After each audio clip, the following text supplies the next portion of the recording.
الحمد لله الذي فضل سيدنا مولانا محمدا على العالمين جميعا وأقامه يوم القيامة للمذنبين المتلبسين الخطائين الهالكين شفيعا وصلى الله تعالى وسلم وبارك عليه وعلى كل من هو محبوب ومرضي لديه صلاة تبقى وتدوم بتمام الملك الحي القيوم ونشهد أن لا إله إلا الله ونشهد أن سيدنا مولانا محمدا عبده ورسوله أما بعد فأعوذ بالله من الشيطان الرجيم بسم الله الرحمن الرحيم فإذا عزمت فتوكل على الله إن الله يحب المتوكلين قال النبي صلى الله عليه وسلم السلام قبل الكلام صدق الله المولانا العظيم وبلغنا رسوله النبي الكريم ونحن على ذلك لمن الشاهدين والشاكرين والحمد لله رب العالمين. معزز سامعین کرام، عزیز بزرگوں، دوستوں اور نوجوان ساتھیوں، السلام علیکم ورحمۃ اللہ وبرکاتہ۔ چمک تجھ سے پاتے ہیں سب پانے والے، چمک تجھ سے پاتے ہیں سب پانے والے، میرا دل بھی چمکا دے چمکانے والے، قوت عشق سے ہر قصد کو بالا کر دے، قوت عشق سے ہر قصد کو بالا کر دے، دہر میں اسم محمد سے اجالا کر دے۔ ابھی طفل مکتب ہوں نہ مقرر ہوں نہ مولانا، ابھی طفل مکتب ہوں نہ مقرر ہوں نہ مولانا، دل میں گونجی ہے سنا ہوں حق کا پروانہ۔ معزز سامعین کرام، آئیے سب سے پہلے مدینے میں آرام فرمانے والے آقا حضور سید المرسلین، غریبوں کے آقا، بے قصوں کے کس، بے بسوں کے بس، بے بسوں کے بس، رحمت للعالمین کی بارگاہ اقدس میں عقیدت کے ساتھ، محبت کے ساتھ درود پاک پڑھے ہیں۔ اللہم صلی علی سیدنا شفیعنا حبیبنا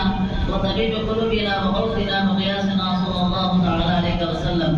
محترم سامعین کرام، آپ جانتے ہیں میں نے خطبہ مسلمہ کے بعد جس آیت مقدسہ کا تلاوت کیا ہے اس کا ترجمہ سننے سے پہلے اور ایک درود شریف کے تعلق سے اور درود شریف کی فضیلت کی چند باتیں آپ کے سامنے رکھوں کہ اللہ تعالیٰ نے قرآن میں 22واں پارے میں ارشاد فرما رہا ہے ان اللہ وملائکتہ یصلون علی النبی یا ایھا الذین آمنوا صلوا علیہ وسلموا تسلیما۔ محترم حضرات، یہ قرآن پاک کی مقدس آیت ہے۔ اللہ تعالیٰ فرما چکا ہے میں اور میرے فرشتے، میرے ملائکہ درود بھیجتے ہیں، میں اور میرے ملائکہ حضور پر درود بھیجتے ہیں۔ اے مومن بندو، اے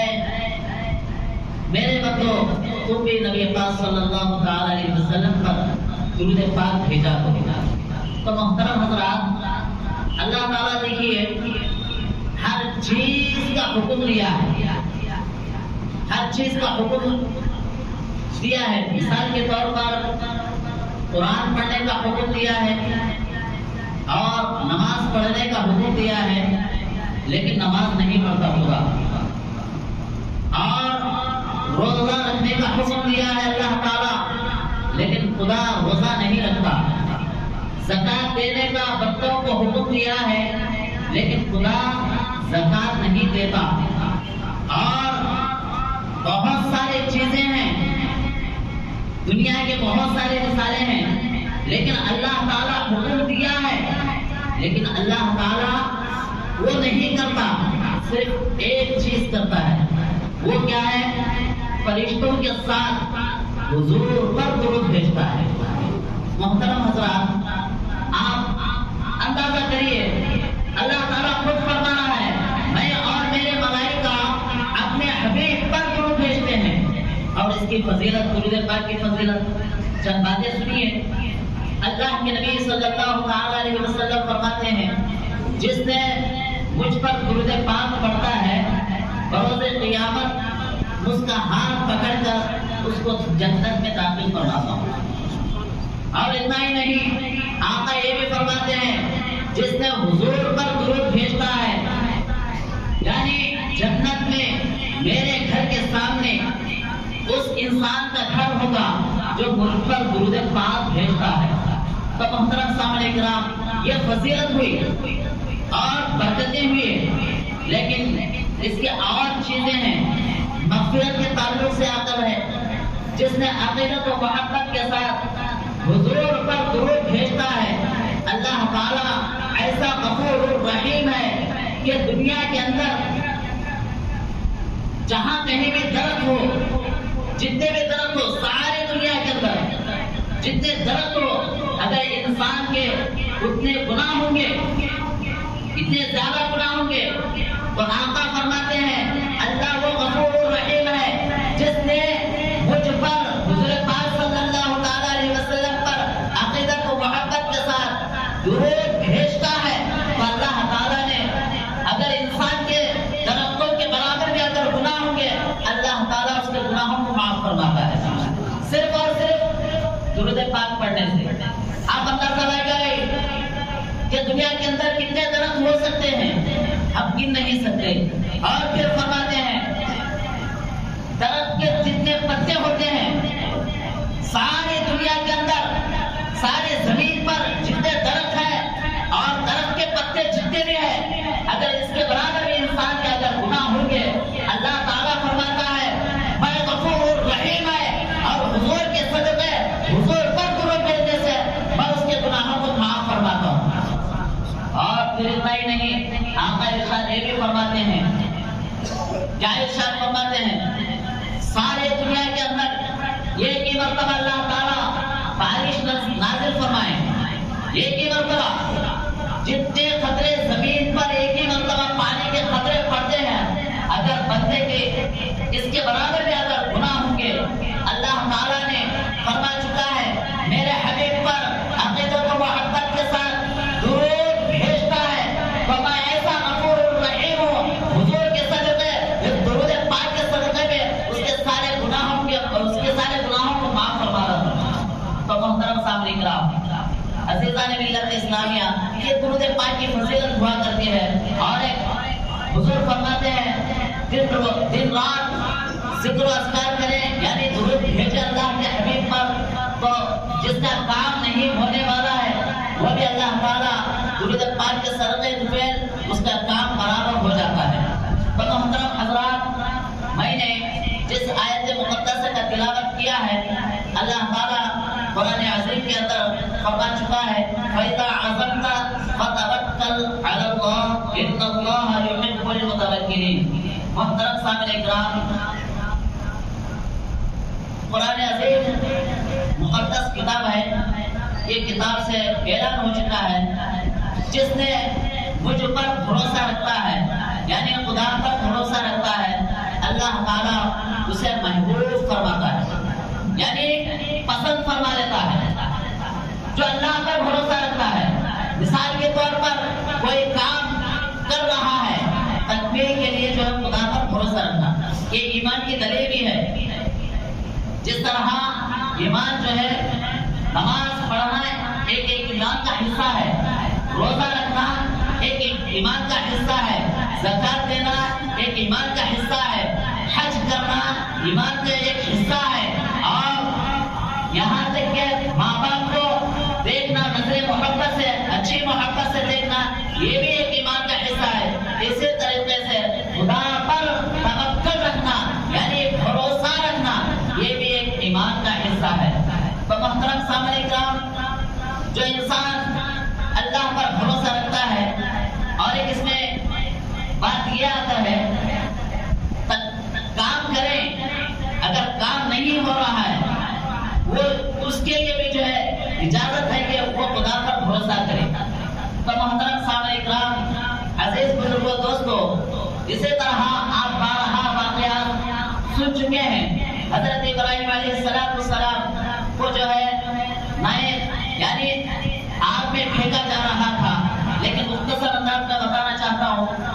واقعہ کو سن چکے ہیں، لیکن فضیلت کے طور پر اور ابراہیم علیہ السلام کا اللہ پر کیسے بھروسہ تھا یہ بتانا چاہتا ہوں۔ محترم سامنے اکرام، جب حضرت ابراہیم علیہ السلام کو جو ہے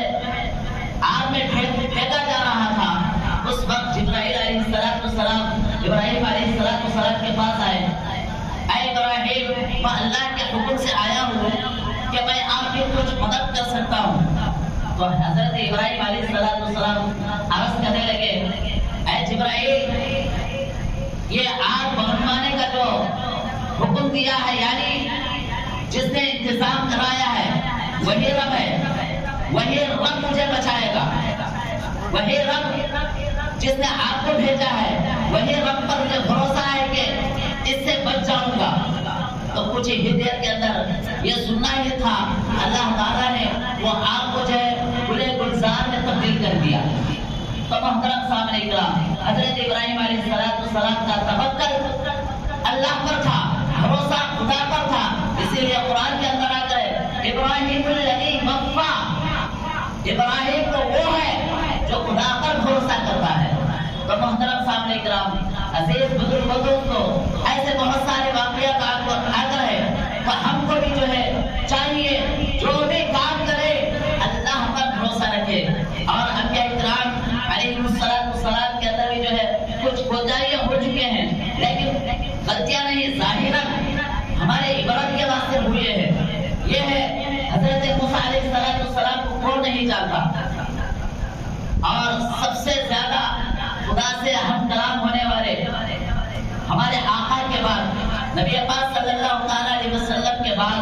سب سے زیادہ خدا کو گفتگو کرے ہیں، بات کرے ہیں، تو حضرت موسیٰ علیہ السلام۔ حضرت موسیٰ علیہ السلام کو اللہ تعالیٰ نے حکم دیا 40 دن کے لیے پہاڑ پر آ جاؤ اور میرا ذکر کرتے رہو۔ تو حضرت موسیٰ علیہ السلام اپنے بھائی کو کہنے لگے، ہارون، حضرت ہارون علیہ السلام آپ کے بھائی ہیں، ہارون علیہ السلام کہنے لگے، میں اللہ کا حکم ہوا ہے 40 دن کے لیے میں پہاڑ پر جا رہا ہوں، اللہ کے ذکر کے لیے جا رہا ہوں، تو آنے تک آپ جو میری قوم کو، میری امتی کو سنبھال کر رکھنا۔ تو محترم سامنے اکرام، یہ بول کر چلے جاتے ہیں، اور 40 دن کے بعد حضرت موسیٰ علیہ السلام پھر آ جاتے ہیں۔ آنے کے بعد دیکھتے ہیں آپ کی قوم پوجا کی، یعنی بچڑے کی پوجا کرنے لگتی ہے، اور یہاں تک آ کر سورج کی پوجا کرنے لگتی ہے، اور کسی کی جو ہے پوجا کرنے لگتی ہے۔ لیکن دیکھ کر پریشان ہوتے ہیں اور اپنے بھائی سے کہنے لگتے، اے ہارون، آپ نے یہ کیا کر رکھا ہے؟ تو حضرت ہارون علیہ السلام بھی جو ہے کہتے ہیں، میں کچھ بھی نہیں، میں کچھ نہیں کیا۔ تو اللہ سے عرض کرنے لگتے ہیں، یا اللہ، میرے قوم کے ساتھ یہ تو کیا کر رکھا ہے؟ تو غیر سے آواز آتی ہے، اے موسیٰ، جس وقت تم میرے پاس آ رہے تھے اس وقت آپ کی قوم کو مجھ پر چھوڑ جاتے، یعنی اے اللہ، تو میرے قوم کی حفاظت کرنا، اگر اس طرح چھوڑ جاتے تو میں آپ کی قوم کو جو ہے یہ طریقے پر نہیں لاتا۔ تو اسی وقت یہ اللہ سے کرنے لگتے، یا اللہ، موسیٰ علیہ السلام عرض کرنے لگتے، یا اللہ، میرے سے بہت بڑی غلطی ہو گئی ہے، مجھے معاف کر دے۔ تو اسی وقت جو ہے آپ کی قوم کو پہلے جیسے تھے ویسے ہی کر دیتا ہے اللہ تعالیٰ۔ تو محترم سامنے اکرام، یہ اللہ پر بھروسہ نہیں رکھنے کی وجہ سے اس طرح ہوا کرتا ہے، لیکن ظاہراً ہے، ایمان کے طور پر نہیں ہے۔ موسیٰ علیہ السلام اندرونی حصے پر جو ہے اللہ تعالیٰ پر بہت توکل رکھیں، بھروسہ رکھیں، لیکن ظاہر ہمارے بتانے کے لیے جو ہے یہ سبب ہے۔ تو محترم سامنے اکرام، اس طرح کے بہت سارے واقعات آ کر ہے، اور ایک واقعہ اسی طرح کا ہے، حضرت زکریا علیہ السلام، آپ کی قوم میں ایک دشمن تھا، وہ بھی حضرت زکریا علیہ السلام کا پیچھا کرنے لگا، مارنے کے لیے نکلا۔ تو حضرت موسیٰ زکریا علیہ السلام جاتے جو ہے اس سے پناہ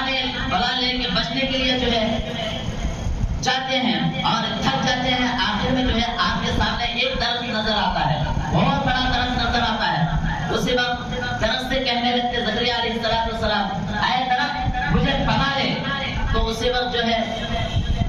جو ہے شق ہو جاتا ہے، یعنی چرے جاتا ہے، اسی وقت جو ہے حضرت زکریا علیہ السلام اس درخت کے اندر چلے جاتے ہیں، اور پھر جو درخت جو ہے مل جاتا ہے، اور آپ کا قمیص جو ہے باہر رہتا ہے، اور وہ دشمن پیچھا کرتا ہوا آتا ہے، دیکھتا ہے یہ زکریا علیہ السلام کا چھپا مبارک ہے، شاید اسی کے اندر ہے، تو اپنی قوم کے اندر جو ہے اپنے ساتھیوں کے ساتھ جو ہے درخت کاٹنے لگتا ہے، اور حضرت زکریا علیہ السلام کو محسوس ہوتا ہے کہ مجھے کاٹ رہے ہیں، تو اللہ کو کہنے لگتے اے اللہ تعالیٰ یہ تو کیا کر رہا ہے کہ میرے ساتھ جو ہے یہ معاملہ ہو رہا ہے، مجھے بچا دے۔ تو اللہ تعالیٰ غائب سے فرماتا ہے اے زکریا تم اس درخت میں جانے سے پہلے اگر مجھ پر بھروسہ رکھتے، توکل رکھتے، یہ معاملہ نہ ہوتا۔ تو پھر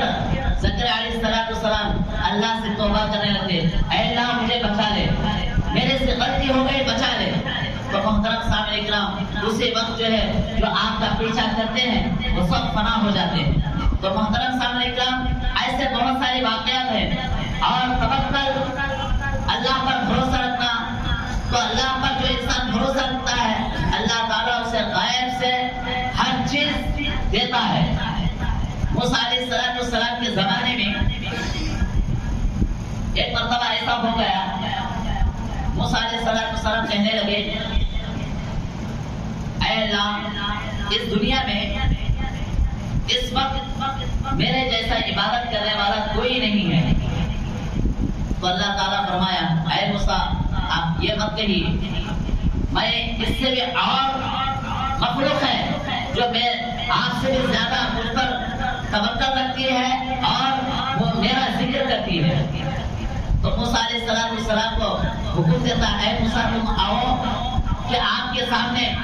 ایک پہاڑ موجود ہے، سینہ تانا ہوا ٹھہرا ہے۔ تو موسیٰ علیہ السلام اپنا آسا لے کر اس پہاڑ کے قریب چلے جاتے ہیں۔ وہ پہاڑ ایک پتھر جو ہے نمودار رہتا ہے، خوشنما رہتا ہے، اور اللہ تعالیٰ حکم دیتا ہے اے موسیٰ آج جو ہے اس پہاڑ پر اپنے آسا لے کر مار دو۔ تو حضرت موسیٰ علیہ السلام اللہ کے حکم کے مطابق اپنا آسا لے کر اس پہاڑ پر مار دیتے ہیں، تو اس کے اندر وہ پہاڑ شق ہو جاتا ہے، دو ٹکڑے ہو جاتا ہے، اس کے اندر ایک کیڑا نظر آتا ہے، ہرا بھرا انسان جیسا رہتا ہے، وہ جو ہے تسبیح پکڑے ہوئے ہیں، تسبیح پکڑے ہوئے اللہ کا ذکر کر رہے ہیں۔ حضرت موسیٰ علیہ السلام اللہ سے عرض کرنے لگتے اے اللہ اس پتھر کے اندر تیری مخلوق ایسی بھی ہے کہ تیری عبادت کر رہی ہے۔ تو اللہ تعالیٰ فرماتا ہے اے موسیٰ اتنا ہی نہیں، پوچھو وہ انسان اس پتھر کے اندر کتنے سال سے موجود ہے۔ تو موسیٰ علیہ السلام اس مخلوق سے پوچھنے لگتے اے اللہ کی مخلوق بتا اس پتھر کے اندر کتنے سال سے موجود ہے۔ تو مخلوق کہتی ہے موسیٰ میں اس پتھر کے اندر 70 سال سے موجود ہوں، 70 سال سے موجود ہوں۔ پھر اللہ سے عرض کرنے لگتے یا اللہ پتھر کے اندر ایسی بھی مخلوق موجود ہے۔ تو موسیٰ سے پھر اللہ تعالیٰ فرماتا ہے موسیٰ پوچھو آپ کو کھانا پینا کیسے ملتا ہے۔ تو موسیٰ علیہ السلام پھر مخلوق سے کہنے لگتے اے مخلوق تو 70 سال سے عبادت کر رہی ہے، لیکن آپ کو غذا کہاں سے ملتا ہے؟ تو وہ مخلوق کہتی ہے میں اللہ کا ذکر ہر ہمیشہ کرتی ہوں، ہر ہمیشہ اس پتھر کے اندر اللہ کی تسبیح بیان کر دوں، لیکن جب میرے بھوک لگتی ہے میں اللہ کی بارگاہ میں ہاتھ پسارتی ہوں اے اللہ مجھے یہ چیز چاہیے، تو اسی وقت حاضر ہو جاتی ہے اور ایک مرتبہ کھا لیتا ہوں تو مجھے 70 سال تک جو ہے بھوک نہیں لگتی اور پیاس نہیں لگتی۔ پانی جو ہے جب ہاتھ بڑھاتا ہوں تو بازو سے جو ہے دریا بہتی ہے، اس کے اندر پانی آ جاتا ہے اور پانی لے کر پی لے تو 70 سال سے جو ہے پیاس نہیں لگتی۔ محترم سامعین کرام یہ واقعہ مطلب بتانے کا یہ مقصد ہے پتھر کے اندر مخلوق ہے، اللہ تعالیٰ پتھر کے اندر رکھ کر بھی جو ہے اس کو غذا دے رہا کی تسبیح، اللہ کا ذکر کرنے سے اس کو اللہ تعالیٰ یہ رکھا ہے۔ تو محترم سامنے کرام یہ واقعہ ہمارے آقا صلی اللہ علیہ وسلم کے زمانے میں آ گیا اور صحابہ اور آقا موجود تھے۔ ایک صحابی رسول اٹھ کھڑے ہوئے حضور پاک صلی اللہ علیہ وسلم سے عرض کرنے لگے، یا رسول اللہ صلی اللہ علیہ وسلم، موسیٰ علیہ السلام کے اندر موسیٰ علیہ السلام نے جو ہے ایک مخلوق کو دیکھے، وہ 70,000 سال سے جو ہے اللہ کی تسبیح بیان کر رہے تھے اور ان کو غذا جو ہے خطر کے اندر مل رہا تھا، وہ اللہ پر ایسا توکل کریں گے تو ہماری عمریں خلیل ہیں، یعنی کم ہیں، ہم اتنے سال نہیں جیتے، اتنی بڑی عبادت نہیں کرتے، ہم کیا کریں؟ تو حضور پاک صلی اللہ علیہ وسلم یہ سوچنا ہی تھا، اسی وقت اللہ فرما دیا ہے، اے محبوب آپ کی امت سے کہہ دینا، آپ کی امت کو اتنا کہنا، اللہ پر بھروسہ رکھیں اور شب قدر کے اندر جس نے جو عبادت کرتا ہے، گویا کہ وہ پتھر کے اندر 70,000 سال سے وہ مخلوق اللہ تعالیٰ کی عبادت کر رہی تھی، اس کو جتنا ثواب ملا اور جتنا رزق ملا، اللہ تعالیٰ نے آپ کی امت کو اتنا شرف حاصل کیا ہے۔ جو انسان شب قدر کی رات میں اللہ تعالیٰ کی عبادت کرتا ہے اور اللہ پر بھروسہ رکھ کر پوچھتا ہے خدا سے، اللہ تعالیٰ نے اس کو اس سے بھی زیادہ سرفراہ برکتیں نازل فرماتا ہے۔ محترم سامعین کرام، یہ امتی کا بڑا فضل ہے کہ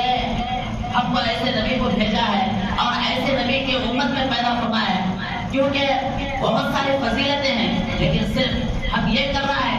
اللہ پر بھروسہ کرنا ہے اور اللہ کے احکام پر چلنا ہے اور نبی پاک صلی اللہ علیہ وسلم کی ہر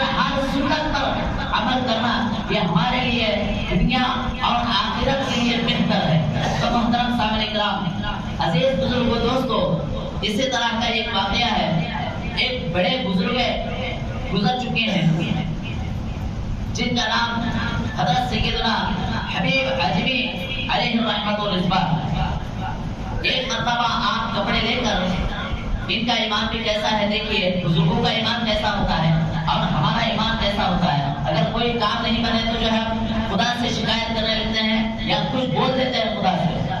تو بزرگوں کا ایمان کیسا ہے؟ اسی لیے تو جو ہے وہ اللہ کو راضی کر چکے ہیں۔ فَاذْكُرُونِي أَذْكُرْكُمْ وَاشْكُرُوا لِي وَلَا تَكْفُرُونِ، تم میرا ذکر کرو، میں تمہارا ذکر کرتا ہوں، یہ اللہ تعالیٰ فرما چکا ہے۔ لیکن ہم خدا کو یاد نہیں کرتے، اللہ پر بھروسہ نہیں کرتے، تو ہم دنیا کے اندر مشکلات میں گزر جاتے ہیں۔ تو محترم سامعین کرام، حضرت سیدنا حبیب عجمی علیہ الرحمۃ والرضوان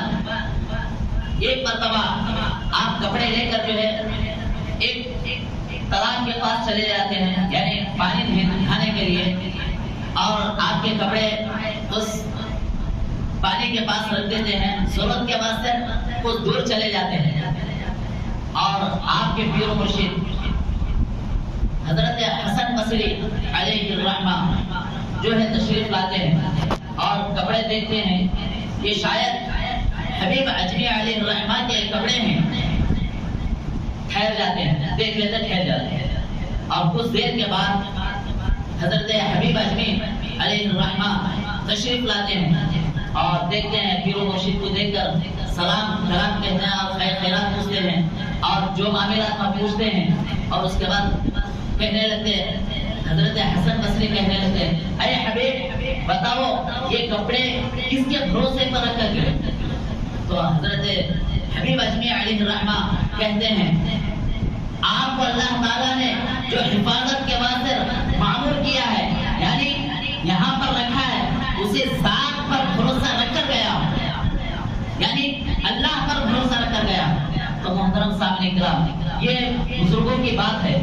لیکن کم از کم وہ طریقہ نہیں تو نہیں، کم از کم جو ہے ویسا کرنے کی کوشش کریں، اللہ تعالیٰ اس میں خیر و برکت رکھا ہے۔ تو محترم سامعین کرام، عزیز بزرگوں دوستو، اللہ سے دعا ہے جو کچھ بولے ہیں، جو کچھ سنے ہیں، مولا اس پر عمل کرنے کی توفیق عطا فرما دے۔ یا اللہ تعالیٰ نبی پاک صلی اللہ علیہ وسلم کی ہر سنت پر عمل کرنے کی توفیق عطا فرما دے۔ یا اللہ تعالیٰ تمام مسلمانوں کے کاروبار میں خیر و برکتوں کا نزول فرما دے یا اللہ جہاں کئی مسلمان بھائی بہن بچے بوڑھے جو زیر علاج ہے مولا تعالیٰ انہیں صحت دے مولا اور درست عطا فرما دے یا اللہ ہندوستان کے مسلمانوں کی حفاظت فرما عالم اسلام کے مسلمانوں کی حفاظت فرما یا اللہ ہمارے مساجدوں کی حفاظت فرما ہمارے مدارسوں کی حفاظت فرما ہمارے خانقاہوں کی حفاظت فرما یا اللہ ہمارے مکاتبوں کی حفاظت فرما یا اللہ تمام مسلمانوں کی حفاظت فرما تمام مسلمانوں کو دن دگنی رات چگنی ترقی عطا فرما صلی اللہ تعالی علی خیر خلقی محمد و آلہ و اصحابہ اجمعین وآخر دعوانا ان الحمد للہ